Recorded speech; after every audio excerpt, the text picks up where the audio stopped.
Hello বন্ধু। হ্যাঁ বন্ধু বলেন। চল কোনো যাতে ঘুরে আসি আজকে। ভাল লাগতেছে না, বের হই চল। বোরিং লাগতেছে আজকে দিনটা। তো আমি রেডি হইতে যাই, তুইও তাড়াতাড়ি রেডি হয়ে বেরো। হ্যাঁ আচ্ছা, ফোন দিব মনে। আরে ভাই, বের হইতাম না আজকে ভাই, কিন্তু আজকে অনেক ইম্পর্টেন্ট কাজ, অনেক গুরুত্বপূর্ণ কাজ আজকে, মানে বের হতেই পারতাম না আমি। আরে বেটা বেশি কোন লাগবে না, চল কোন যাতে ঘুরে গেলে একটু ভালো লাগতেছে না আজকে ভাই। আসলে আজকে অনেক ইম্পর্টেন্ট একটা কাজ আছে ভাই, অনেক গুরুত্বপূর্ণ একটা কাজ করতেছি। নাহলে যদি তুই বলতি বের হইতে, আমি কি বের হইতাম না? হ্যাঁ, তুই সবসময় বললে বের হইতে, আমি কি বের হই না রে? কিন্তু আজকে ভাই একটু বোঝার চেষ্টা করে, আজকে অনেক গুরুত্বপূর্ণ একটা কাজ করতেছি।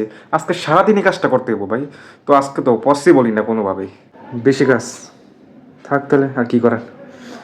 কাজ আগে থাক, অনেকদিন বেরো মনে। আচ্ছা তুই কাজ করে, তুই রাগ করিস না ভাই। না না না না না, বুঝতে পারছি, সমস্যা নাই। রাখি হ্যাঁ, আচ্ছা রাখি ভাই, হ্যাঁ তুই রাগ করিস না। কাজ, গুরুত্বপূর্ণ কাজ। আরে ঘুমের চেয়ে গুরুত্বপূর্ণ কাজ আর কি হতে পারে দুনিয়াতে? আজকে সারাদিন ঘুমামু।